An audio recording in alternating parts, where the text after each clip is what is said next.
Hey everybody, welcome on our channel. In this video we are gonna see, what if Naruto got expelled by Jedi and got Harem? Part 3. If you are new on the channel, don't forget to subscribe our channel and like the video too. So without wasting any more time, let's start the story. Naruto sighed as he stood silent in the medical wing the Jedi temple.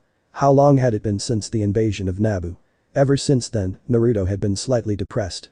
His master had miraculously survived a crash landing from orbit above Naboo, but he had been in a coma ever since. Meanwhile he was training with Master Shaak. It was quite a new experience, given that he had only trained with her briefly in the past. Of all these differences, one stood out above the rest. Namely that Shaak was a devoted practitioner of Ateru unlike his former master. His many lessons over the years in the form had given him a solid foundation that Shaak was able to finally perfect. Naruto was considered a master of Form IV Ateru. Possibly second only to Master Yoda himself. Combined with his skills in Form V and Form 2, he was now considered one of the better duelists in the order among both Padawans and knights. His style relied on a series of relentless acrobatic attacks that gradually whittled his opponent down. These attacks combined the finesse of Form 2 and the counter-attacking nature of Form V into his acrobatic leaps over and around his foe. When it came to a lightsaber, Naruto was second to no other Padawan. The blonde, nearing the end of his teenage years, had cut most of his hair short, apart from the thin Padawan braid that hung down from the right side of his head. He had forgotten his standard Jedi clothes for rather a simple white shirt and pants he wore under his coat. He kept the brown boots and belt, however. He also wore a pocket bandolier over his right shoulder.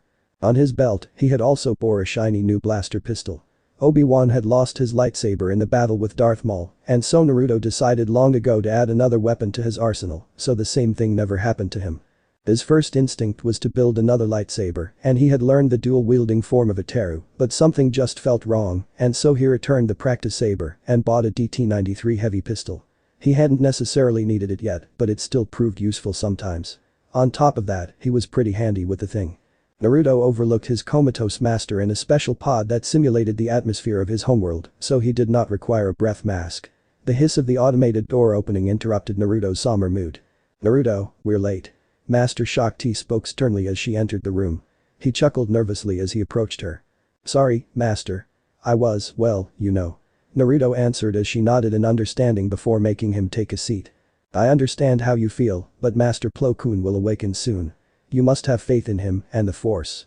She reassured him as Naruto nodded. He knew that his master would pull through, he had endured worse, but what irritated him most was that he was still so helpless to aid him. Seeing that his concerns were put to rest, she closed her eyes. "How has your training been going?" Shaak questioned. Usually, she would train him in his blade work or find him his much-loved books on battle tactics and strategies. However, Naruto had begun to develop skills regarding the Force on his own. "Well, I have been able to move while performing battle meditation," he began. "I'm sensing a but here." She sensed he was hiding something, and Naruto relented. "But I'm completely cut off from my chakra while using it. It requires too much focus for me to channel chakra and the technique at the same time.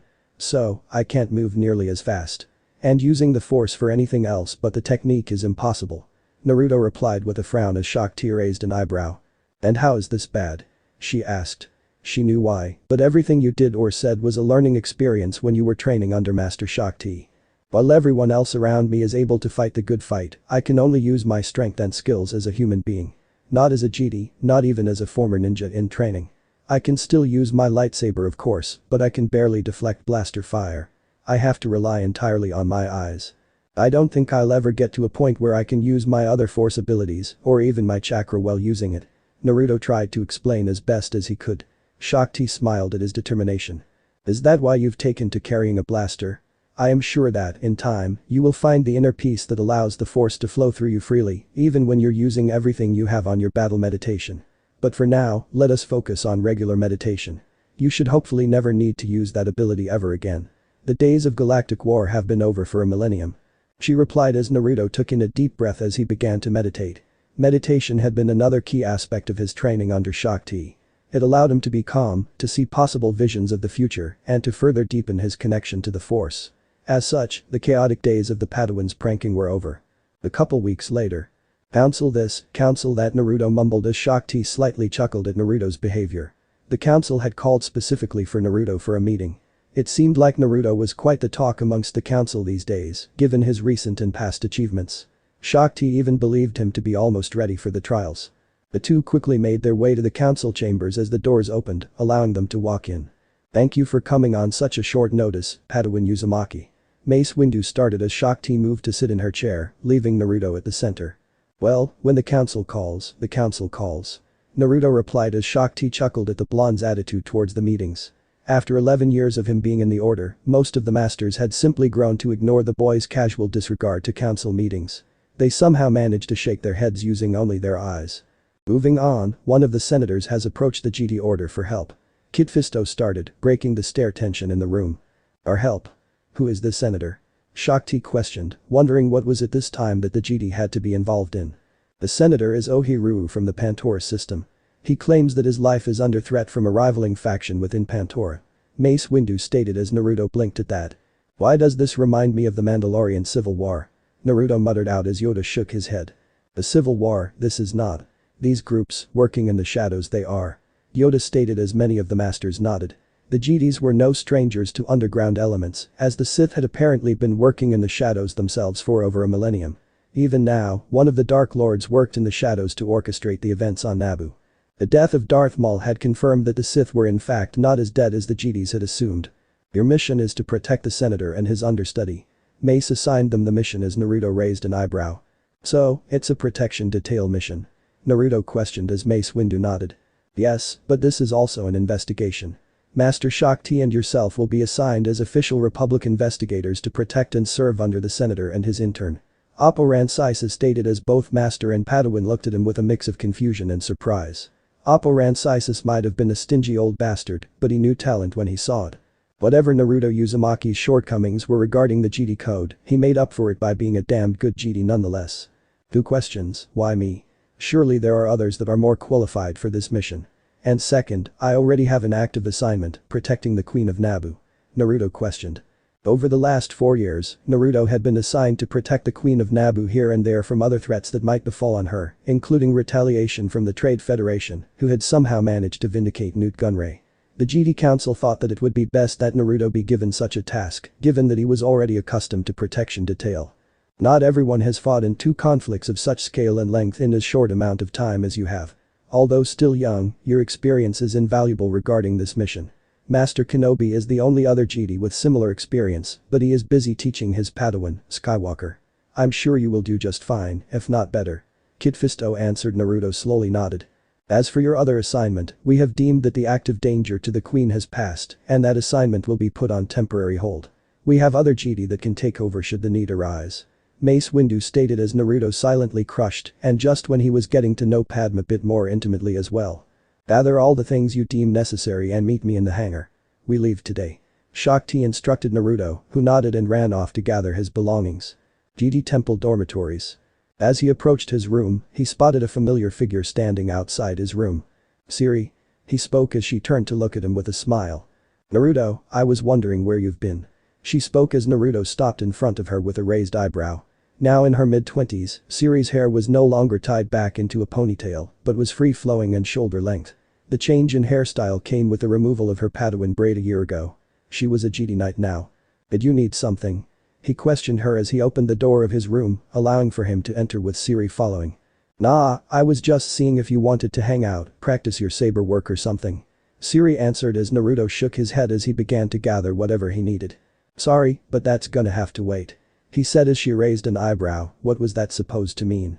Naruto sighed and decided to elaborate her. The council have assigned me and Master Shaak Ti a mission that could last a whole year. Naruto said as Siri's eyebrow twitched. Why did they choose Naruto again, after everything he had been though? The council should have chosen someone else. She spoke as she pouted. Naruto nervously chuckled at her attitude as he stood up. Well, no fighting it now. Master Shaak Ti is waiting for me at the hangar. Want to see us off? Naruto questioned as she grinned at him. You bet. She said as she began to follow the blonde to the hangar. I just can't believe that the council is sending you into another dangerous mission right after the last one. Siri voiced her concerns as Naruto sighed, remembering the whole debacle on Nar Shaddaa. They picked me specifically for my skills and experience. I'll be fine. Naruto stated as Siri frowned. The last time you told me that, you ended stranded on a hostile planet filled with battle droids. She countered as Naruto blushed in embracement. Yeah, but I was fine. He replied as Siri ruffled his hair. But you were in trouble. She fired back as Naruto pouted, swatting her hand away. Not my fault if trouble finds me. He said with a sigh as the two finally reached a hangar where Master Shaak was waiting. Shaak noticed the two walking in and gave them a smile. I see that you're here to see him off. Shaak questioned as Siri nodded. What kind of sister would I be if I didn't see my brother off? She gave Naruto a quick goodbye kiss on the cheek. Naruto simply grumbled and boarded the ship, leaving the two amused female Jedi with one another. Siri's expression then turned serious as she faced Shaak. Master Shaak, I only ask of you that you keep Naruto safe. Siri requested with a bow as Shaak looked at the Padawan with a small smile. Of course, I will.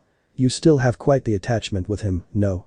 She questioned as Siri nodded with determination. Yes, and I wouldn't ever break the bond we have, even if the order demanded me to. Siri responded, already stating her answer. Shaak shook her head. You're mistaken. I would not want you to break your bond with young Naruto. He is a special boy. His emotions make him strong, yet he is never tempted by the whispers of the dark side.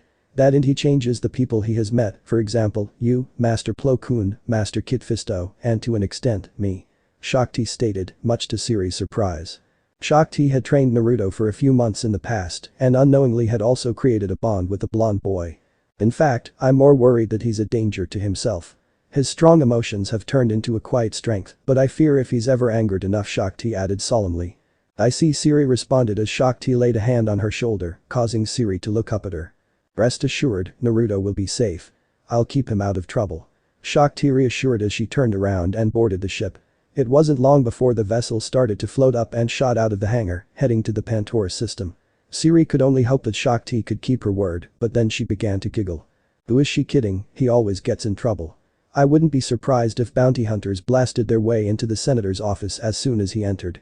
She said to herself as she turned on her heel and left the hangar, maybe she would work on her form IV so that the next time she dueled with Naruto, she could surprise him with some of his own tricks. A few hours later. The journey to the Pantora system was a long one, given the location of the system. As the ship landed on the moon of Pantora, the chilling winds of the planet greeted Naruto. He shivered a bit as he followed Shaak off the ramp of the ship as they were greeted by a few Pantoran guardsmen. Ah, Master Jedi, my name is Ohiru, the current senator of Pantora. A tall blue-skinned man with golden markings introduced himself as Shaak bowed. Greetings. I am Master Shaak of the Jedi Order, and this is Naruto Uzumaki, my Padawan learner. She introduced herself and Naruto, who bowed slightly as well. As Naruto bowed, he noticed a young girl, still in her mid-teens, a few steps behind the senator. The senator seemed to have taken notice of his gaze as he turned to the female Pantoran. Ah. Forgive me, but this is Ryochuchi, my understudy, intern, and hopefully one day, an accomplished politician. The Pantoran senator introduced her with a chuckle as the now named Ryochuchi was gently pushed in front of Ryu and bowed before the two Jedi. The group began to head into a building, away from the chilling winds of the outside. I thank you, Master Jedi, for coming on such short notice, but the situation isn't good.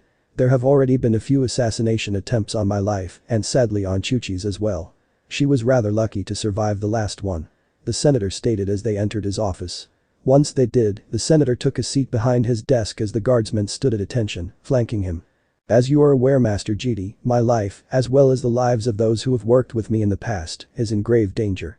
The Ohi started as Shaak nodded, she was debriefed on the little details on her way here by the council. Yes, however, the problem is that we don't know who it is that wants you dead. Shaak stated as she sat down, Naruto doing the same next to her. Indeed. There are many factions here on Pantora, many who think it's best that Pantora leave the Republic altogether, others want to return the government into the monarchy it once was. There are simply too many political entities within Pantora to even start calling out names. We are a world divided, to say the least. Oh, he said with a sigh as Naruto rolled his eyes, politics, he hated politics. Mostly because he didn't understand a word of it. Perhaps we should begin by interrogating the ones that have actively opposed you in the past. Shaak questioned as Ohi nodded. I would have done so myself, but I am a senator, I have no real power within the parliament. Only the Chief Justice can subpoena any of them for questioning or testimony. Ohi responded, explain just what kind of situation he was in. That's why you requested Jedi aid. Naruto blurted out as the senator nodded. There is nothing that says I cannot ask the Jedi to intervene. It is my hopes that the Jedis will be able to uncover who it is that is after my life and those that associate with me. Ohi revealed the truth as Shaak frowned. If we are to protect you while also hunting those that are trying to kill you, then more Jedi Knights will be required. Shaak stated, this was a mission that required more than just two Jedi. Some would have to protect those in danger at all time, while others would need to find the killers.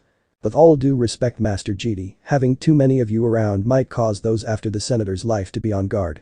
They will restrict their movements until such time has passed when the Jedi are gone. It was Chuchi who spoke up, speaking softly and timidly as he smiled as bit. She was such a shy girl with big dreams. Shaak hummed, understanding the logic of the girl. Whoever it was that was trying to kill the senator, they wouldn't be stupid. Very well, if that is the case, then I shall guard you, Senator, and my Padawan will guard your understudy. We'll do our best find out who it is exactly that is trying to kill you and for what reason. Rest assured, Senator, you and your friends are safe under the protection of the Jedi. Shaak said with a smile as the senator stood up and bowed. I thank you, Master Jedi. To be honest, it isn't my life I am concerned about, but of those who have known me. It is their lives that are on the line here. Oh, he responded, well grateful, the old politician cared more those who had worked for him. Rest assured, Senator, you're in safe hands. Shaak said as the senator once again bowed and began to leave, with Shaak following close behind as the guardsmen followed the senator. Naruto meanwhile was walking beside the understudy, Chuchi. So, what's it like being a political understudy? Naruto questioned, his curiosity getting the better of him. What? Chuchi blushed slightly as she glanced up at him. If this were the Naruto from a few years ago, they would have been the same height. But Naruto was a full-grown man now, standing a little over 5'11", and Chuchi noted that he was quite handsome up close. Well, I'm a Jedi Padawan. So, I guess you could say I'm Master Shaak's Jedi understudy. He rationalized. Well, it can get hectic at times, but it is also fun. She answered as Naruto raised an eyebrow. You call paperwork fun? Naruto questioned with a grunt as Chuchi giggled at his reaction. I get to learn about politics.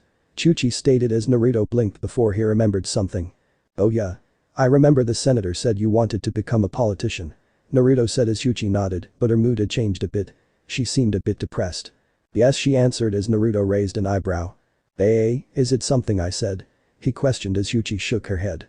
No, it's just that my parents used to be politicians. She answered, looking down at the floor as the two walked on. What happened to them? Naruto questioned, though his gut already knew the answer. They were killed by a faction that they angered too much, Chuchi answered as Naruto fell silent. She was an orphan, like him. However, what confused him was that she wanted to become the very thing that had caused her parents' death. I know what you think, that I am foolish for trying to become one after what happened to my parents.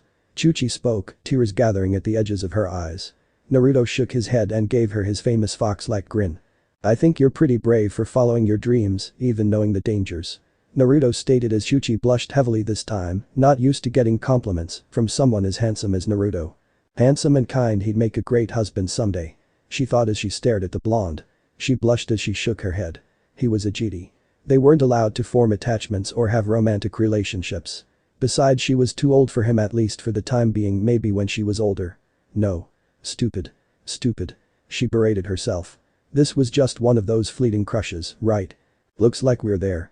Naruto's voice broke her out of her daydreaming as they stood in front of Chuchi's quarters. Chuchi nodded, quickly opening the door and inviting Naruto in. Chuchi quickly headed to her desk and started to do some paperwork and some investigation, mostly to distract her mind from the blonde. Wow, you're really smart, you know. Naruto praised her as he observed some of the work she was doing. This was some high-level political paperwork she was dealing with. Some of the things he was seeing escaped his own mind as he tried to comprehend it. Thank you. Chuchi responded with a blush as she tried to focus on her work, but Naruto was making it extremely difficult for that to happen. However, it seemed like Naruto had found something to occupy himself with. She glanced at him as he shifted through some data pads, a thoughtful look on his face. Hey, Chuchi, you got any ideas on who this faction targeting the senator might be? Naruto questioned as Chuchi raised an eyebrow. Like? She questioned as Naruto shrugged, pointing at one of the data pads. Like the royalist faction? Naruto suggested as Chuchi hummed. The royalist faction have a clear majority in the parliament and have quite the influence. I don't think they need to remove the senator, since they can do that with an easy vote of no confidence. She stated as Naruto went through another data pad. What about the isolationists?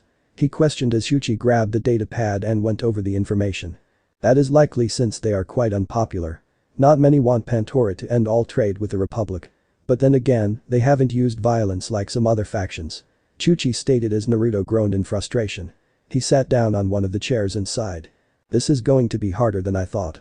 Naruto grunted as Chuchi giggled at his antics. We have plenty of time to figure who it is.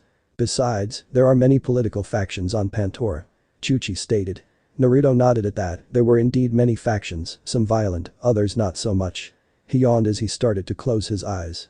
"I'll be right here if you need anything." Naruto mumbled as he drifted off to sleep. Chuchi nodded as she returned to her work, knowing that her bodyguard would be here to defend her the minute there was trouble. That made her blush a bit. Here she was, in her quarters, with a handsome blonde GD who acted nothing like a GD. Perhaps everything would turn out alright. 4 months later. A few months had gone by, and the GD were still no closer to finding the faction that wanted Ohiru dead than before. It seemed that just the mere presence of the GD was enough to scare the unknown faction into halting all hostility. This was good for the senator, whose life was no longer in danger with the assassination attempts halting, but for the two GD it was all the worse. Finding the would-be assassins had become utterly impossible. "We have conducted background checks on all the factions, their members, their ties, contacts and so on. Yet we have been unable to find anything." Shaak spoke to Naruto as the two observed the skyline of Pantora's capital outside of the senator's office. "We are running out of time. If we can't find anything soon, the council will eventually call us back to leave your protection to local security. And then they can once again target the senator and Chuchi." Naruto responded as Shaak nodded. The two had done everything possible within their authority and mission parameters. They tailed key members of each faction, spied on countless meetings, and even at one point compelled some by the force to answer their questions, yet nothing ever came of it. Naruto even tried to lure them out by having a low-security celebration for Chuchi, whose birthday he found was only a few galactic days before his. The blonde sighed in defeat for the 10th time today. Shooting at a womp rat was an easier assignment than this. By the force, why can't it be just simple? Naruto groaned in frustration as Shaak frowned at his behavior before something struck her. "Simple," she whispered as she pulled out a datapad and began to go through the information she had gathered on the factions on Pantora. Just then, Chuchi walked out of her office, a hopeful look on her face. "Master GD, I believe I have something that you might find interesting," Chuchi said as Naruto raised an eyebrow with Shaak nodding, following the understudy into her officer. Once inside, Chuchi dimmed the lights a bit as a hologram appeared in the center of the room, showing some charts and such. "I was going through some information and I found something that doesn't make any sense." She started as she pressed a few buttons, causing the charts to shift. "This is the city's budget, no?" Shaak questioned as Chuchi nodded. "Yes. The city's budget is planned and approved by the parliament every year. However, as you can see, the city budget is missing some funds." Chuchi responded, pressing another set of buttons, revealing some numbers and so on. "That many accounts?" Naruto questioned, watching the list go on. "Under normal circumstances, taking out funds from the annual budget is common to ensure that the government keeps operation normally. However, the number of accounts withdrawing money is unusually high. They each aren't taking out an amount that would be noticeable, but as a collective they are talking out a big chunk of change." Chuchi explained as Naruto nodded in understanding. "Someone was taking money out of the budget. Then it must be more than one faction that is after the senator's life if there are so many accounts or embezzling the money." Shaak concluded, it wouldn't make sense for some faction to use public funds to assassinate a politician. It makes sense. Some of the bounty hunters that had tried to assassinate the senator are quite expensive to hire. If any one faction were to use their own resources to hire them, then the drastic change of their wealth would become noticeable. By using the budget, they keep that wealth and remain undetected. Chuchi explained as Naruto blinked at that. "Wow, you're really smart, you know that." Naruto complimented her as she blushed and thanked him. Anyways, the problem lies within the account holders, they are unknown, or rather fake." Chuchi stated as Shaak raised an eyebrow. "Fake?" Shaak asked as she observed the charts. "Yes, fake. The names are sometimes comical. Someone behind this must have significant influence over the banks in order to allow people like Left Hand to create government accounts. Then, a few hours later, the accounts are closed," Chuchi surmised. "Then by freezing these accounts and by monitoring the budget of the city and other public funds, we can force them to use their own funds and force them out of hiding," Shaak stated as Chuchi nodded. Naruto grinned at that. "Then what are we waiting for?" Naruto questioned, eager for a fight. Shaak shook her head, he enjoyed fighting far too much. "I have informed the senator of this and he has already begun the process." Chuchi responded as Naruto became even more eager. "Good, however, there is something I have just discovered." Shaak stated as she held up a datapad, allowing Chuchi to grab it and read what Shaak had found. "I was looking at the usual behavior of each factions prior to our arrival. Things like their rivals, friends, influence and so on. I must have missed this, but one faction has unusually changed their behavior over the last few months, just Naruto and I landed." Shaak started as Chuchi blinked. "The neutralist faction?" Chuchi questioned. The hardline faction that sought to leave the Republic was formed 3 years ago in response to the Republic's increasingly stricter policies regarding trade, taxes, weapons, borders, and so on. While it was somewhat popular on Pantora, particularly among the elders, it still wasn't all that influential. I have noticed that the neutralists have quite close ties with the Techno-Union on Skako Minor. Shaak stated as Naruto sighed, all this political talk was really getting annoying for him. Oh great, what does the Techno-Union have to do with this? He questioned as Shaak giggled at his annoyance. The Techno-Union is a commerce guild, a big one at that too, but like Naruto questioned, what do they have to do with it? Chuchi questioned, she knew somewhat of the Techno-Union, but not enough. The Techno-Union is made up of technology firms, they are the premier supplier of various droids across the galaxy, and you Naruto are quite familiar with one of their flagship droids. Shaak stated, causing Naruto to blink and point to himself. I am? He questioned as she nodded, pressing a few buttons and bringing up the hologram of a B1 battle droid. Wait, they made the B1? Naruto questioned as Shaak nodded. Only designed it, really. It's manufactured by the Bactoid company on Geonosis. Shaak answered, but Chuchi still didn't understand what this all meant. Shaak pulled up other holograms, bringing out the galactic map. The Techno-Union has close relations with the Trade Federation, and like the Trade Federation, they have been hit hard with the Republic's new laws and taxes. The Republic's laws take less of an effect on the two corporations if they operate in space that is friendly towards them. Shaak stated as Chuchi now understood where Shaak was going with this. And the Techno-Union, along with the Trade Federation, have a lot to gain if Pantora becomes more favorable towards them. Chuchi stated, realizing what Shaak was trying to get to. Indeed, it also helps then considering that Pantora lies as the outer rim. Shaak stated as Chuchi sighed and sat down in her chair, this was bigger than she had assumed.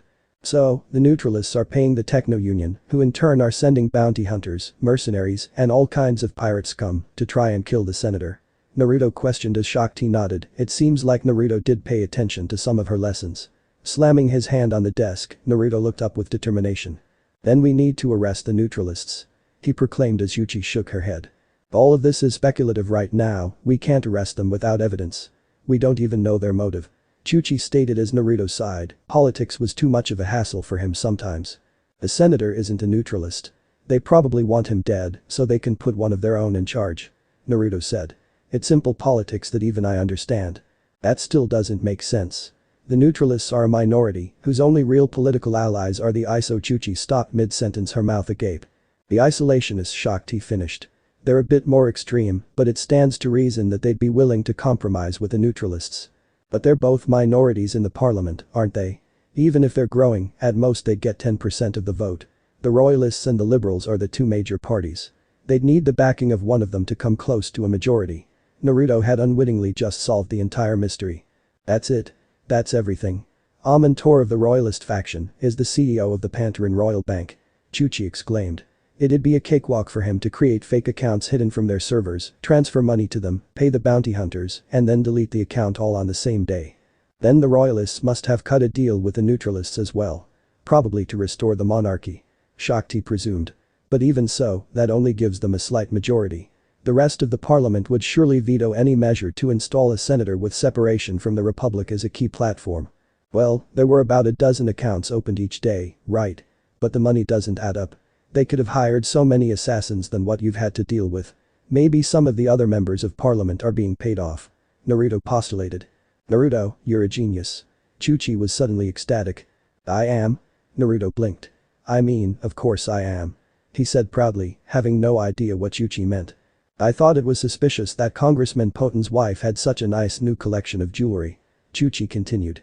We can ask the senator to subpoena the banks in order to track the accounts in reverse. As she went to work on her datapad, a few guardsmen rushed through the door. Quick. I think the senator has been poisoned. One of the guardsmen proclaimed as Naruto and Chuchi looked at the guardsman with wide eyes, while Shaak frowned. It seemed like their target was changing tactics. In the hospital. The good news is the senator is alive, but we don't know when he will wake up. If he ever does, the head doctor at the hospital stated. After the senator was poisoned, he was hurried to the hospital and had fallen into a coma. With his entire staff of guardsmen locking down the area around the hospital, no one who wasn't authorized would be able to get in. I suppose that is quite good news. Shaak commented as the doctor nodded before he headed back in to monitor the senator. Shaak then turned to Chuchi. We have to get you to safety first. Shaak said as Chuchi nodded, knowing why. Why is that? Naruto questioned, not knowing much about the Pantoran government or laws. Representative Aoi Hazan was killed shortly before we arrived. The senator was still the process of choosing her successor. As such, Chuchi, as his understudy, Chuchi must act as the temporary senator of Pantora due to Ohiru being incapacitated. Shaak answered, earning a whistle from Naruto, that was one big responsibility being put on her. What about the parliament? Naruto questioned as Chuchi frowned. The senator's poisoning, although tragic, might be able to be put to good use.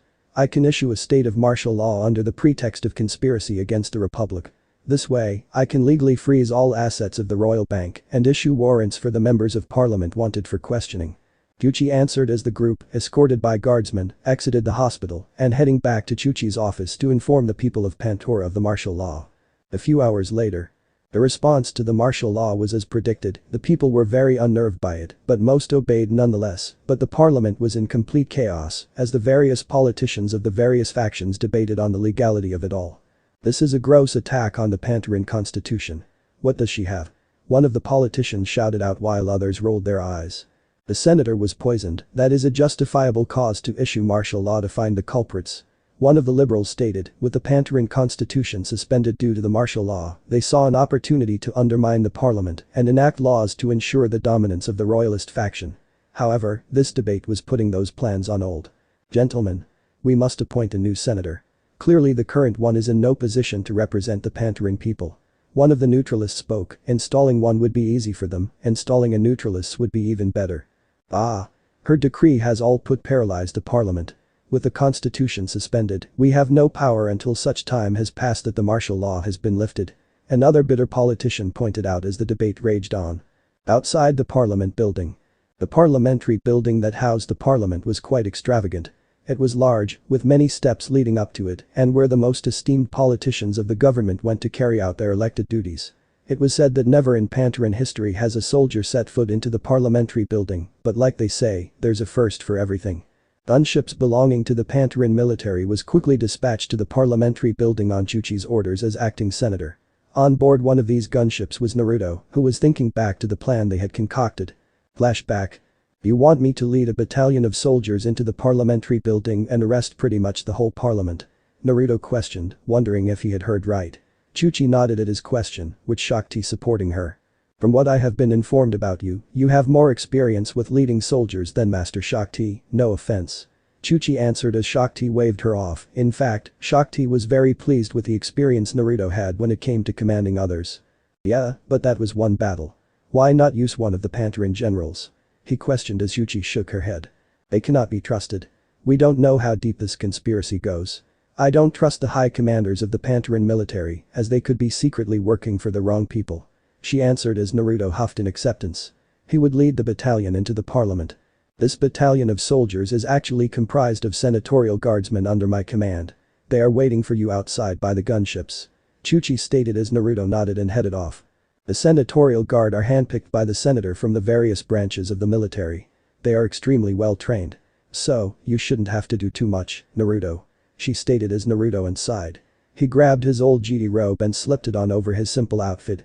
Well, I'll just meet up with this battalion and judge them for myself. Naruto began marching off. You sure he will be okay? Chuchi questioned, turning to Shaak, who smiled and nodded. I have faith in him. Shaak answered as Chuchi nodded and watched his retreating figure, he heads on her heart. Please be safe. She thought, hoping nothing would go wrong. Flashback end. Naruto was broken out of his thoughts as the gunship jerked, signifying it had landed. The doors quickly slid open as the guardsmen poured out of their transports, quickly getting in their formation, which consisted of rows and columns. Naruto stood in front of them as he stared up at the large building and the steps, lots and lots of steps. He sighed as he grumbled about them not putting turbo elevators or something. Turning around, he began to address his battalion of blue robe. My name is Naruto Uzumaki, and I have been assigned as your commanding officer for an undetermined period. Our mission, by order the temporary Senator Chuchi, is simple: arrest the parliament. Every member, regardless of age or affiliation. If they resist arrest or try to flee, stun them. Understood? Naruto questioned as the guardsmen stomped their right foot on their ground, their rifles held up next to them, showing that they were ready for what was to come. Naruto turned on his head and began to march up the steps, his cloak fluttering in the wind, while the synchronized marching of the guardsmen could be heard rather loudly with each step they took up the building. As they reached the final steps, they found themselves unopposed as the parliamentary guard's authority was superseded by the mere presence of the senatorial forces. Entering the parliamentary building, Naruto led the battalion of guardsmen into the chamber that contained the parliament itself. "What is the meaning of this?" one of the politicians yelled out as the guardsmen readied their blasters while arresting the politicians. "By the authority of the Supreme Chancellor, this parliament is hereby temporarily dissolved. I have a list of over 200 members that have warrants for their arrest. Your assets have been frozen, and a thorough investigation will be carried out by the Republic to root out the enemies of Pantora." Naruto answered as a few politicians resisted. "Has the senator gone mad? She is the evil that will destroy the stability we have achieved." A neutralist shouted out as Naruto narrowed his eyes. "Be quiet. If you've done nothing wrong, you have nothing to fear." One of the Labour Party members shut down the conversation. "Actually, my orders are to bring in all other members of the parliament for questioning. Your constant battle for influence has harmed your own people, those who elected you to ensure continued growth and stability. Instead, you backstab each other for power." Naruto responded as the outraged politicians were dragged away by the guardsmen. It wasn't long before the chamber of parliament was completely emptied, with a few remaining soldiers gathering whatever information they could find. With his assignment complete, he began to head back to report. 1 week later. A week had passed, and martial law was no longer in effect. The parliament had been reinstated, with their powers limited for the time being, until special elections could be held to replace the 216 traitors. After having their power bases dissolved and arrested on charges of attempted murder, treason, embezzlement, and conspiracy, of course. However, they would also be set on trial in the Republic Grand Courts, meaning they had to be taken to Coruscant. "So, this is it," Chuchi said sadly as Naruto nodded, a bit saddened as well. He had gotten close to the understudy, enough to call her a good friend. "Yeah," Naruto responded as they watched a small fleet of Republic transports being loaded up with the prisoners. It would also be the same transport that would lead them back home. "Will I see you again?" Chuchi questioned as Naruto thought deeply. "I guess if you ever become a senator for real, we will." Naruto answered as Chuchi closed her eyes and let out a small smile. It seemed like she had another motivation to becoming a politician and a senator. "I hope we do," she whispered as Naruto turned to her with a sad smile. "I have to go now," he stated as she nodded. With their final goodbyes, Naruto boarded the transport, his master waiting for him to board the transport before taking off in her Delta 7 interceptor. Soon, the transport departed as Chuchi smiled and turned on her heel with a new reason to achieve her dream. To see Naruto once again. Aboard the transport. Naruto felt the transport take off as he made his way to its bridge. Despite his lack of political knowledge, one thing still bothered him. After he and his master had landed, the attacks on the senator's life stopped. Yet, according to Chuchi, the embezzlement never stopped. He wondered just what they were using that money for. He was brought out of his thoughts as he passed the holding cells. "You won't get away with this, GD." One of the neutralists yelled from his cell as Naruto snorted. "Yeah, right. Sure, we won't. We're utterly doomed and the Chancellor will have us arrested as soon as we land on Coruscant." He mocked. But just then the ship shook. Naruto cursed his mouth as the lights went out, with the red emergency lights coming online. He quickly ran to the bridge, wondering what was going on. "What the hell?" he stopped as he entered the beep pit. They were under attack by a large fleet headed by 2 interceptor IV frigate ships favored by the Black Sun pirates. It was likely they were hired to kill the 2 GD and free the captive congressman. Suddenly, those missing funds made sense to him. They had launched several boarding pods that attached themselves to the various transports. "Naruto, I want you to guard the prisoners. I'll handle the pirates." Shaak spoke over the intercom. Naruto acknowledged the order and quickly ran back to the transport's brig. As he passed through the ship, it became apparent that he was the only one on the ship that was still combat capable. Reaching the brig, the hallway in front of him was being sliced open by a boarding pod. Readying himself, he quickly activated his saber as about a dozen pirates jumped out of the pod. They quickly began to fire at Naruto, who responded with deflecting their blaster fire back right at them, killing quite a few. The other boarding party had come in behind him and began firing. He quickly charged at them, opting to use his offensive ability, striking down all the members of the boarding parties. That is, until his saber was suddenly blocked. "What?" he shouted as he jumped back to avoid blaster fire. Naruto looked at the bounty hunter before him. He was wearing a dark blue Mandalorian light-style armor with the shoulder pads removed, revealing the plasteel belts around his shoulders, holding the chest plate up. His bodysuit was a dark gray, almost black. His visor was also tinted a red color. He hadn't seen a Mandalorian bounty hunter in a while, especially one using a Vibro sword made from Mandalorian iron. "Who are you? Where did you get that sword from?" Naruto questioned as the man said nothing, but charged at him. Naruto quickly dodged the unusually fast bounty hunter's attempt to stab him. Quickly spinning back around, he delivered a roundhouse kick into the hunter's chest, sending him crashing into the side of the hallway. Seeing other pirates heading his way, Naruto quickly sent a large wave of force and threw them all back to the hallway, breaking the backs of most of them. He turned his attention to the bounty hunter he had knocked down and his eyes widened, the bounty hunter was gone. But that he didn't get to finish as he ducked down to dodge the Mandalorian Vibrosword and quickly rolled forward before he turned to face his opponent. Eyes narrowed, he observed the elite pirate. This was no ordinary bounty hunter. "I don't know who you are or where you came from, but you won't be going back in one piece," Naruto stated as he readied himself to attack. He quickly charged forward, lightsaber in hand. Against another swordsman and in these tight quarters, Naruto chose to rush forward in a Form 2 cadence. In his initial assault, he managed to land a glancing blow in on the man's chest plate, but he also received a pretty nasty gash on his left shoulder. Naruto charged in again, maintaining his offensive. The man's defense was impeccable, deflecting every blow and not once being disarmed. Was he Force sensitive? Then, suddenly, Naruto's focus shifted from who he was fighting to how they were fighting. The Mandalorian was fighting just like him. He was using Form 2 Makashi. This all but confirmed it, he was facing someone trained in the Jedi arts. The bounty hunter began to dodge his strikes with great agility, and as Naruto pulled himself back to reassess his opponent, the bounty hunter charged forward, his forearm covered in what seemed to be lighting. Sith Naruto barely sputtered out the words, he was somewhere between utter shock and complete surprise. His grunted in pain as a powerful electric shock surged through his body. His mind nearly fading out of consciousness. Was that some new weapon? A shock glove or something? He asked himself as he stumbled away from his attacker. Looking up at the bounty hunter, he realized he had opened all of the cell's ray shields and was already running away. Even Naruto couldn't have pulled off such a feat of speed. Before he could react, the bounty hunter had already retreated into the boarding pod. "Wait!" Naruto shouted, attempting to stop the bounty hunter, but the pod detached from the transport ship, causing everything inside to be pulled out into the vacuum of space.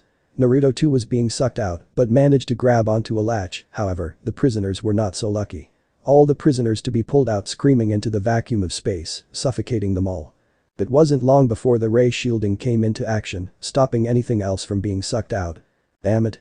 Naruto shouted as he slammed his fist on the metallic surface of the ship. This was an unprecedented turn of events. The prisoners were killed, thus failing their objective in a sense, and that bounty hunter. "That bounty hunter, the next time I see them, I will have my answers," Naruto thought as he stood up. It was best he reported to his master and inform her on this new development. At least the courts will have a field day with the rest of them, he thought. Guess that was the only silver lining. Nearly 2 years have passed since the blonde Padawan had landed on Pantora, and the last year had been one of Naruto's best as far as he can remember. After the whole debacle, Naruto had investigated many systems known to attract bounty hunters, but sadly, he was unable to find a bounty hunter like the one he had faced 2 years ago. He had given up that personal mission of his. Right now, there was something far more important to him. Naruto pushed the many Jedi gathered within the medical wing of the temple out of his way as he entered the room where his master was located in. "Get out of the way." Naruto grunted out as he rudely pushed both the knights and masters out of the way as he forced his way to the pod. Breaking through the crowd, he scanned the room and spotted a few doctors around his master, who was awake. "Your vitals seem fine, but I'm afraid that the scar will last," one of the doctors stated as Plo Koon waved it off. A little scarring didn't matter much to him, so long as it didn't hinder his ability. "My appearance is of little concern," Plo Koon answered, his new mask feeling a bit off as his old one was destroyed.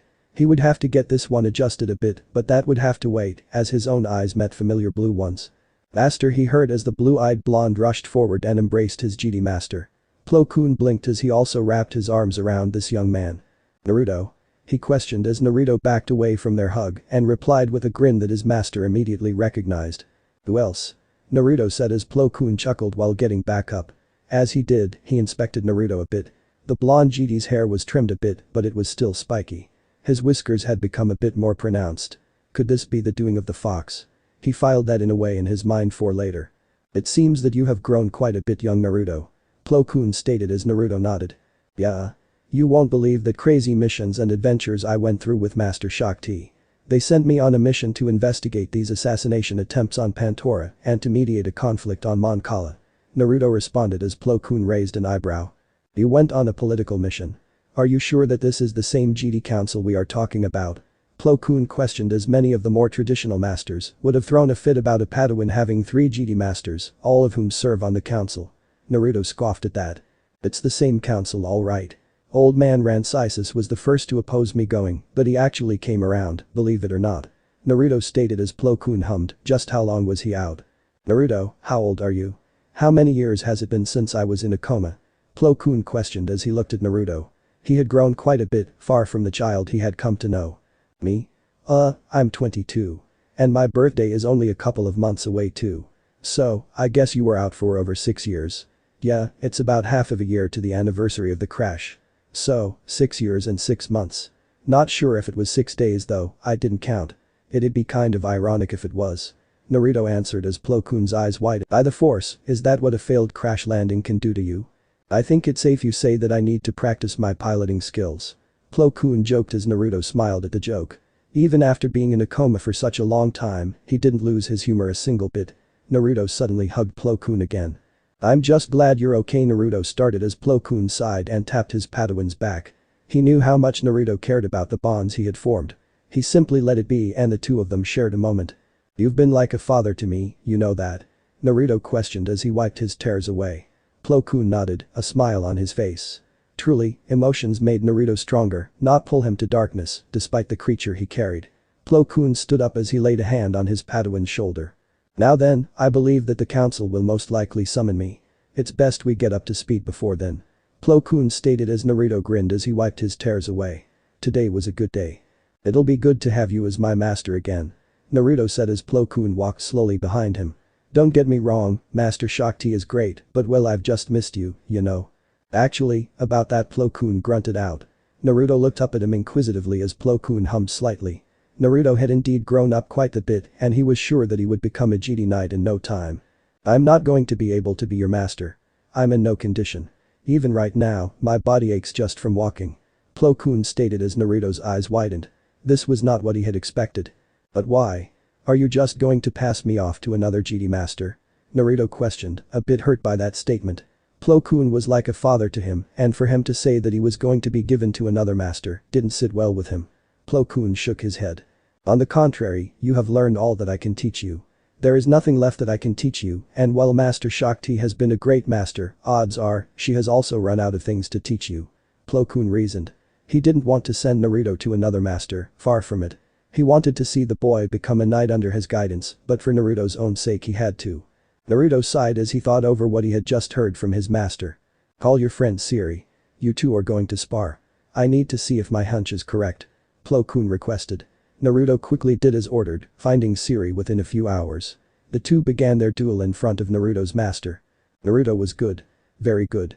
His attacks were relentless and precise. As he darted and flipped around Siri, his complete mastery of Form IV was readily apparent, as was his skill in Form 2. Plo Koon was convinced that his skills in the form were no match for Naruto's. When his offensive was halted, Naruto quickly fell back on Form V and the more defensive aspects of Form 2. Naruto refused to let Siri get an attack in without throwing one in himself. Plo Koon watched attentively, it didn't take long for him to spot it. Naruto and Siri finished after, with Naruto claiming yet another victory. I know just the master for you, Naruto. Plo Koon finally spoke up from his silence. It's not Siri is it? Because I actually just schooled her. Naruto received a pinch on the ear in response from his fellow blonde. No, it's not Siri. Plo Koon chuckled. I think Master Yoda was onto something all those years ago when we first met. Master Fisto would be a great match for you. If Naruto was honest with himself, Kid Fisto was that one crazy uncle that was all about doing crazy things. Kid Fisto was quite carefree and was as energetic as Naruto. The two had taken on many missions together under Shaak and most of them went south fast.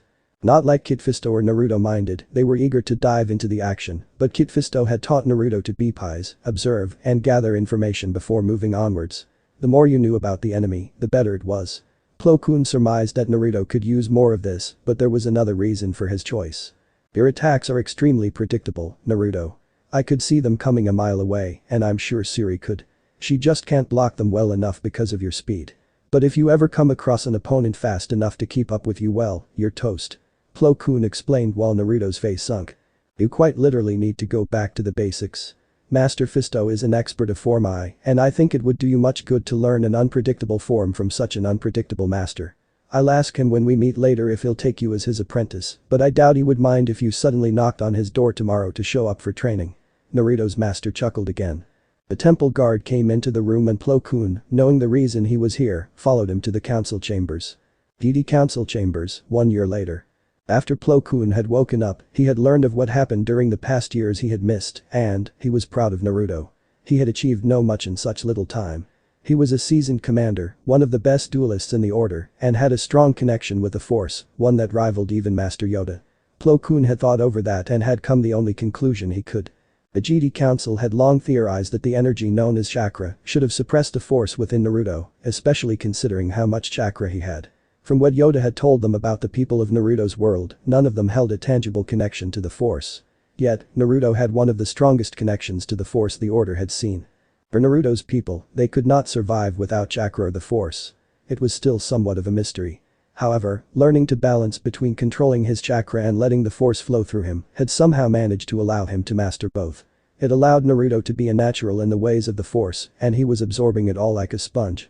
And then there was Skywalker, who definitely had the highest naturally occurring midichlorian count in history. Yoda had long questioned who he believed the chosen one to be and still could not come to a conclusion. Skywalker was a good study, and despite his late start, he had already surpassed several Padawan in his age group. But Naruto's chakra abilities, martial might, as well as his control over the Force, made him a Padawan only in name. But that descriptor was to be his no longer. The day was a big day for Naruto. It would be the day that his life as a Jedi would change forever. He was summoned by his master to High Council chambers. He entered a room pitch black and the door shut behind him. He walked forward in the dark room, using the Force to guide him to the center without stumbling. His skill, courage, insight, spirit and flesh had all been tested. And his devotion to the Order was about to be recognized as the unlit room suddenly illuminated by 12 lightsabers. His skill had been exhibited countless times. From Mandalore to Naboo to Pantora and numerous times in between. His courage proven when he faced an entire army, endless in number, with only a handful of soldiers to aid him in the Naboo resistance. His insight was revealed on Pantora as he helped put together a puzzle despite missing several of the pieces. His spirit, tried in the fires of Mandalore as he faced his inner demon, had been tested. Lastly, dealing with the loss of a master was not something many Jedi had to go through. His endurance in the face of pain had proven him capable. He had passed the trials both in the temple and in the real world. He was ready. Naruto stepped forward and knelt in front of Master Windu, who began to speak. Naruto Uzumaki. By the right of the council, by the will of the Force, I dub thee. A quick slash of his purple saber singed Naruto's long Padawan braid. Naruto was filled with a swelling of pride. Jedi, Knight of the Republic. Master Windu finished the ceremony as Naruto stood. Jedi Temple. Naruto grinned ear to ear as he exited the council chambers, his Padawan braid held tightly in his hand. Siri smiled at the blonde. He had come a long way from being that brat she had known, and dare she say he was quite handsome now that he was quite grown up. Well, look at you, finally a full-fledged Jedi Knight. Obi-Wan spoke as he approached Naruto. Naruto chuckled as he gave a thumb up. One step closer to Grand Master. Naruto responded as Obi-Wan chuckled. I suppose this calls for a celebration. Obi-Wan questioned as he raised an eyebrow as Naruto rubbed the back of his head nervously. Sorry, not today, I've got to do something important. Naruto responded as he ran off down the hallway, leaving the group of Jedis behind. Siri suppressed a growl as Obi-Wan looked at her, confused. What was that all about? He questioned her as she rolled her eyes and turned on her heels and headed to her room. It's that mission of his, protecting the queen and all. Siri stated with a flat tone. Obi-Wan sighed. Siri was highly against the mission that Naruto was currently assigned to. Why should he be assigned to protect the one person that insulted his sacrifice? Safe to say, the Queen of Naboo wasn't exactly a favorable person in Siri's eyes. And speaking of government leaders, Obi-Wan's thoughts started to drift to a certain Mandalorian duchess. With Naruto. Naruto grinned as he exited the temple and boarding of the transports. He quickly pressed a few buttons and he was off. Navigating the skylines of Coruscant was never easy, but thankful Naruto had gotten good at it, but he wasn't expert pilot like his master had been. Making his way through the air streets, he spotted his destination as he brought his transport down, landing it on one of the pads in front of a large skyscraper. He quickly made his way through the building. He smiled as he spotted the queen. His queen. Although technically, she was a senator now. Sneaking up to her, he hugged her from behind. She gasped as she turned around. Naruto. She shouted as Naruto chuckled. What are you doing here? You scared me half to death. He leaned down and lightly kissed her on her lips. Hey there, Senator. He whispered as she blushed and kissed him back. Don't call me that. It still feels weird. She fidgeted and shied away. Well, I can't exactly call you queen anymore, can I? What should I call you, exactly? Naruto asked. I liked it when you called me your queen. She responded, pulling him into a deep kiss. I'll be the queen and you can be my loyal Jedi Knight. She said seductively into the next kiss. I like the sound of that more and more. Naruto grinned and kissed her again. Quiet, Knight. Padme suddenly ordered. She began to pull off her nightgown. Your queen commands you to entertain her. Padme, with a sultry smile on her face, walked slowly into the bedroom, throwing her nightwear by the doorway. I like the sound of that even more. Naruto wasted no time in pulling off his shirt and following Padme into bed. The next morning. Senator Amidala, Master Skywalker is here on official GD business. A protocol droid spoke as it entered the office where Padme was doing her work with Naruto working on his lightsaber. Naruto raised an eyebrow as he glanced at Padme, whose eyes twinkled a bit at the mention of the GD, but Naruto shrugged it off. I guess being stuck in an office for the whole day is boring. He thought, even he would be pleased if someone came to visit him if he was stuck in an office. Ani. Send him in. She ordered the droid as the droid bowed a little before it turned around to invite the GD Padawan in. You know the guy? Naruto questioned. He wasn't exactly a friend of Skywalker, in fact, he still held a bit of a grudge against him for his recklessness on Naboo that almost got his master killed. Even more so since the young Padawan had begun to compete against Naruto for literally everything. Yes, we got to know each other when we met on Tatooine, and he was my bodyguard when you were sent on your mission to Pantora. Padme answered as Naruto blinked at that. The council did say that they would have someone else take over his mission while he was on Pantora. Speaking of Pantora, last he heard, Chuchi was in the running for the next Senate term. Naruto was brought out of his thoughts as the door swished open and one Anakin Skywalker walked in, a brooding scowl on his face. Your Highness, I was sent here by the council to inform of a change to your protection detail. Anakin started as Naruto frowned. Wondering what this was all about. Padme raised an eyebrow, also wondering how this change was so sudden. A change? Why was I not informed of this? Naruto questioned as he stood up and walked up to Skywalker, who rolled his eyes. Well, clearly you were here and the council was in a session and the protection detail mission was brought up. The council saw best to remove you from the mission, saying how it was a waste for someone of such talents. Anakin explained as Naruto sighed. Sometimes he hated the decisions that the council made. This was one of them. And who was put in charge of the mission? Naruto questioned, thought his gut told him he was going to hate the person in charge. Anakin smirked slightly and puffed his chest out. The council has saw best to assign myself to the mission. Given my warm relations with the senator, Anakin answered as Naruto frowned. Kenobi, he was fine, but it was Anakin that gave him foreboding feeling. As if his gut was against it. With a frown he walked past Anakin. I see, I'll go see the council to confirm what you have said. Naruto spoke as he exited the room. While he wasn't saying that Anakin was lying, he wanted to make sure that this was what the council wanted. However, it was displeased with this new change, as it meant that he would be unable to spend time with Padme, and he couldn't exactly make up excuses either, since the order was keeping a close eye on him. But the council. Already decided, the council has. Yoda stated as Naruto frowned at the response. He had entered the council chambers to question the legality of Anakin's statement about the mission. Master Yoda, with all due respect. I am far more qualified for this mission than Anakin or even Obi-Wan. Please reconsider. Naruto stated as Oppo Rancisis shook his head. No, you are in fact overqualified for this mission. Rancisis stated as Naruto raised an eyebrow at that. He had expected a response like this, but not from the old traditional GD master. What's that supposed to mean? Naruto questioned, playing dumb to see where this went, though he already knew where this was going. The council has determined that a GD Knight, particularly someone of your skillset, experience, and ability, should not be assigned to such a mission. The threat against Senator Amidala passed long ago. It was only thanks to her insistent request for protection that we kept you assigned to her after the fact. As a knight, you will be assigned to missions that better suit your level and abilities.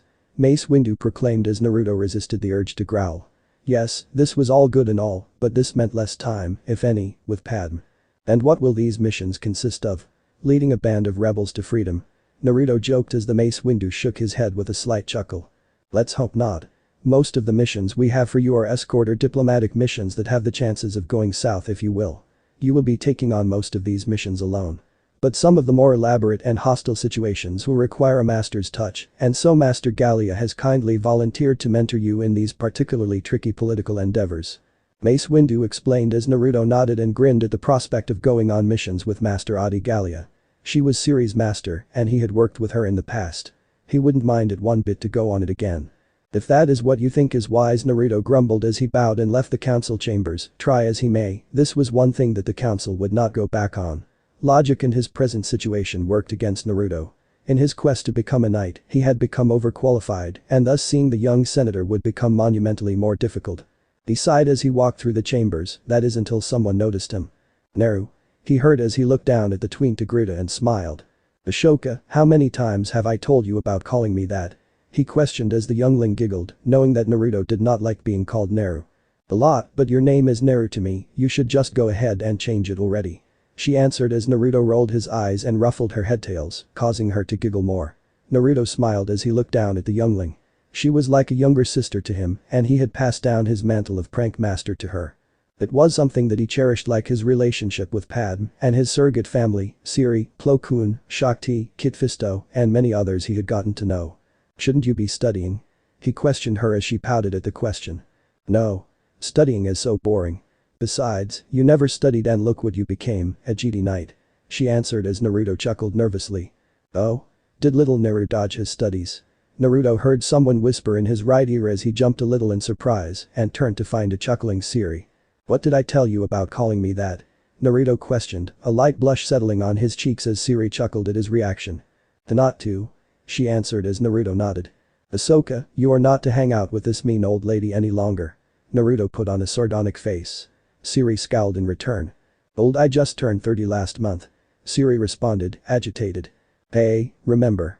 Where I come from, if a lady isn't married by 25, they're considered as good as expired Christmas cake." Naruto continued to tease, and Siri started to boil. "Didn't you tell me that these girls often find foreign husbands, though? How about it, Naru? You're part Mandalorian, right? Will you finally take me as your Christmas cake wife?" Siri taunted back. Normally, Naruto would cringe and retch at the thought, but this time he wasn't going to be defeated so easily. He was a Jedi Knight, her equal. Inspiration struck him as he dropped his eyes and slowly stepped closer to his surrogate sister. "You're right, Siri. You're the only woman I could ever love, let's run away, together." Naruto closed in and pursed his lips. Siri's face had become beet red and her eyes were widened in shock. He had to be playing her, she knew it.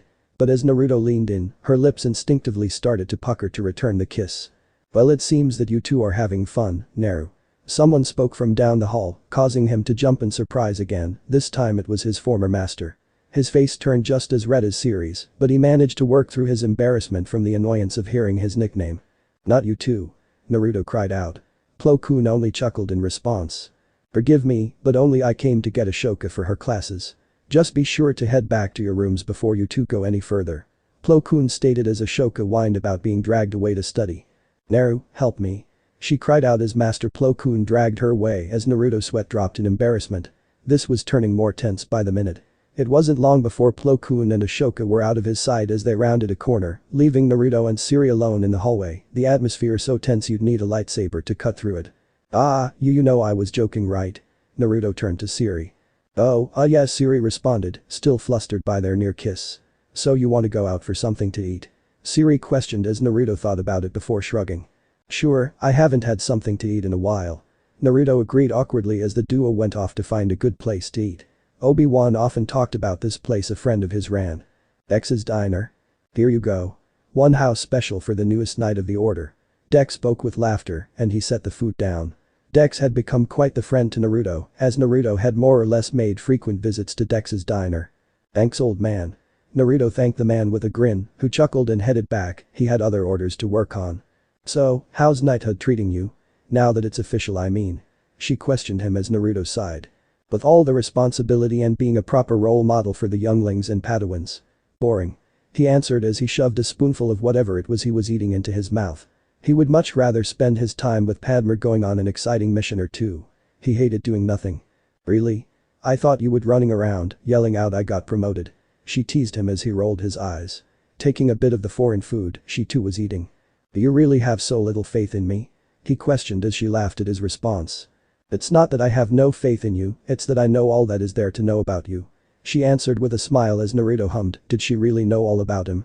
Well, she didn't know one or two things about him. The two finished their meal and made their way back to the temple.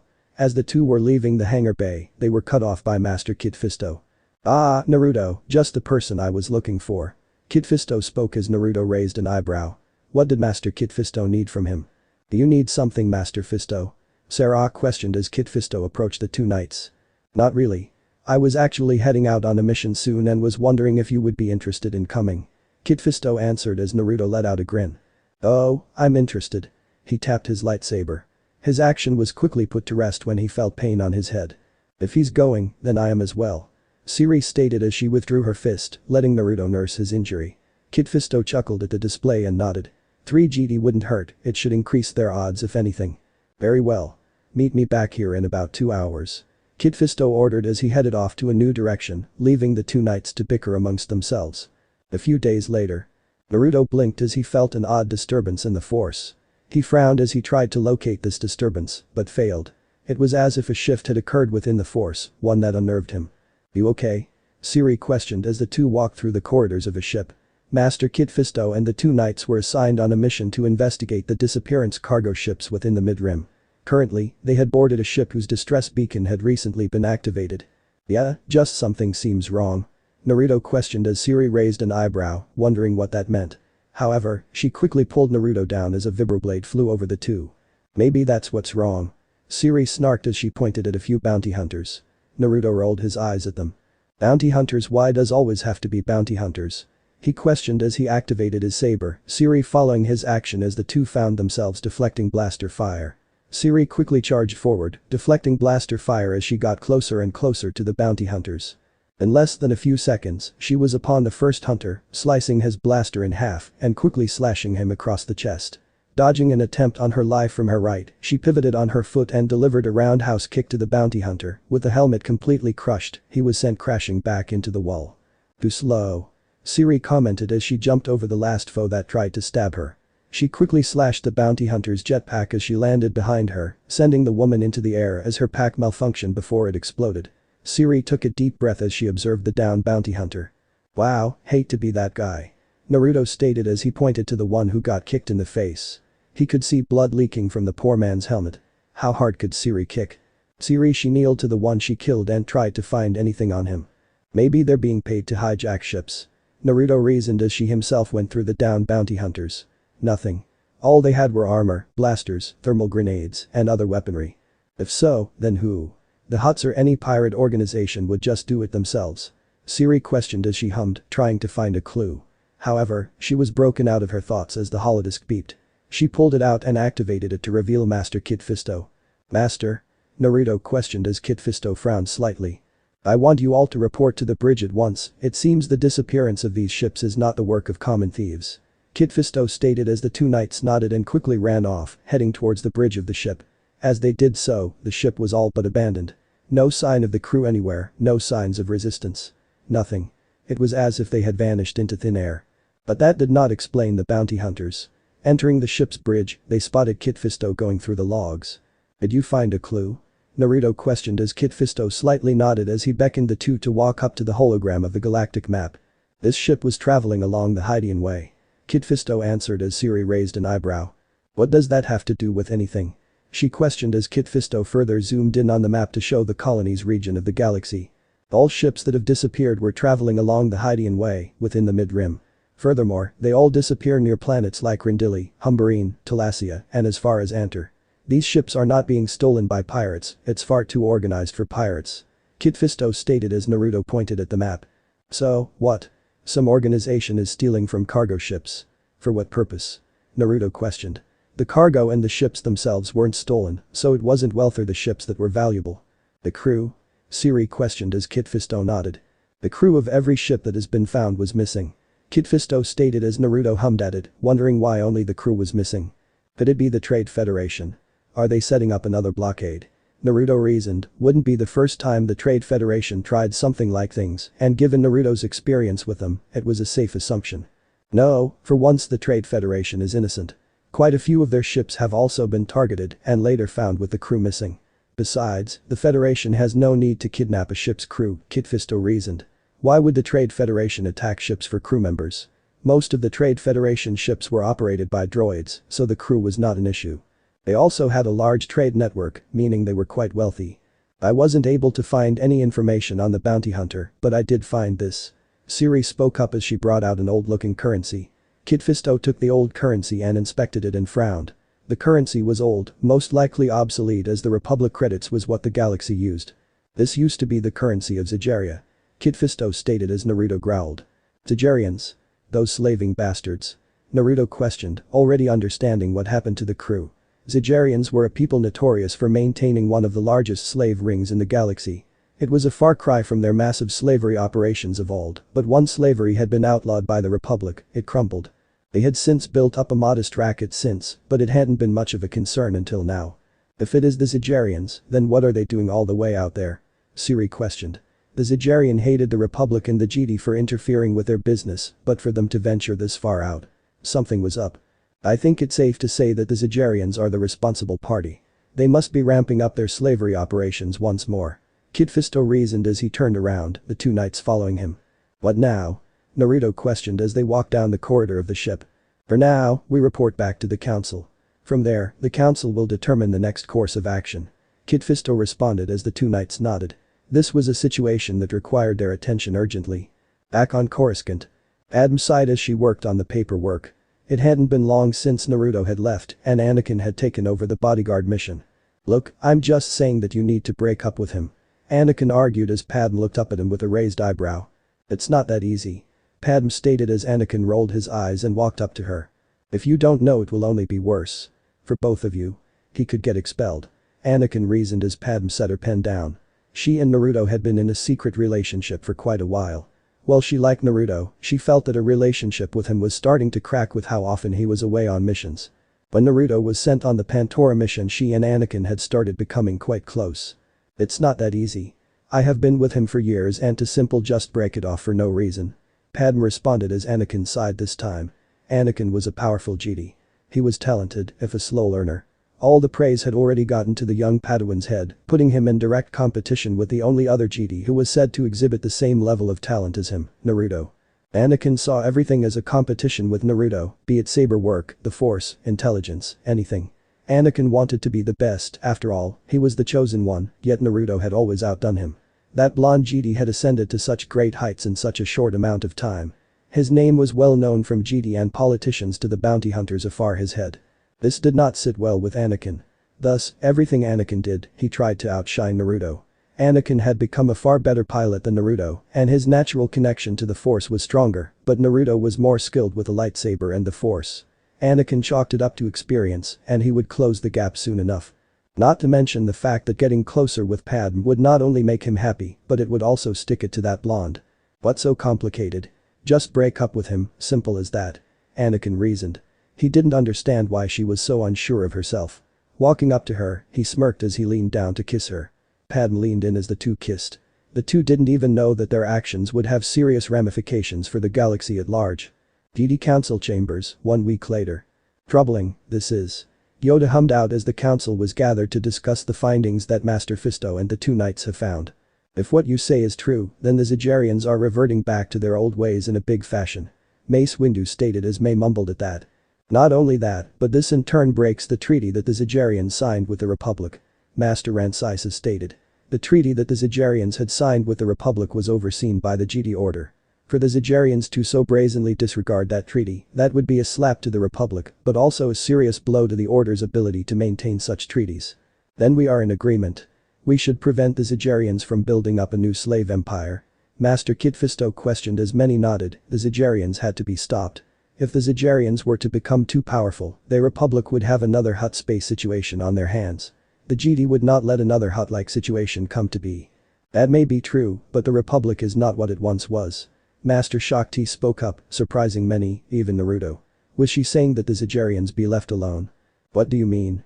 Mace Windu questioned with a raised eyebrow. He was very willing to put down the Zerians' threat. Out of all the Jedi Masters, Mace Windu was the only one that did not shy away from putting down the more harmful threats to the galaxy. When the treaty was signed, the Republic had a large number of fleets, a seasoned army, navy, and starfighter corps. The Zerians did not willingly choose to end their slave empire that was imposed on them. With the Rusan Reformation, our fleets and armies have faded away. We don't have any sort of formal army to speak of anymore. Shaak reasoned as Plo Koon stroked his mask. In other words, the Republic does not have the same tools necessary to prevent a new Zerian slave empire. Plo Koon elaborated as Shaak nodded. She was right, the Republic just did not have the means to prevent such a thing unless an army was conscripted, and that notion would probably embolden the secessionist movement led by Count Dooku, who had recently come back into the fold of galactic affairs. His faction would gain tremendous support if it was found that the Republic is unable to stop Zerian slavers. If the Republic couldn't protect its citizens, they would have to join him. Naruto's fists tightened as he realized all this. Then send me. I will stop the Zerians. Naruto spoke up as he looked straight at Master Yoda, who merely hummed at that. This is a situation unlike any other. This isn't another war or political game. Mace Windu stated they would need the Republic on this one, but the Republic would be useless. This did not stop Naruto. I know, but let me handle this mission. I know that I can stop the Zerians. They need to be stopped, not tomorrow, not a month later, not years later down the road, but now. Naruto stated firmly. However, the council would not allow him. This situation is a breach of treaty. We cannot do anything without the Republic's word. Return to your chambers and await the decision of the Senate. Mace Windu stated with finality before the meeting was called to an end. Naruto huffed out of the council chambers in silent anger, but he was able to control it. So, you're going to let those slaving bastards go? He frowned as he heard the voice of the Nine Tails. Over the years, the beast would occasionally speak to him, but the chakra construct spent most of the time dormant. No, but what choice do I have? Naruto questioned himself as he heard the QP laugh. When did you care about choices? You've already broken so many rules by getting yourself involved with that queen. The fox spoke as Naruto snarled. The dame that didn't know what to shut up. Leave her out of this. Naruto spoke as the Nine Tails kept on chuckling. Oh? Hit a nerve, did I? Just think, Naruto. How long will it take the Senate to make up its mind? How many more people have to suffer while they sit and debate in committees? If Naruto wasn't fuming before, he was now. The damn fox was right. It would be weeks before this was even brought up from the Senate's docket. Palpatine was a much better chancellor than Valorum, but even this would take a month to resolve. Only time will tell, Naruto the tailed beast spoke as he closed his eyes to catch some sleep. Things were about to change, many things were about to change soon. End chapter. So this part ends here. If you want to see next part of this series, like the video now and share the story with your friends. Bye bye.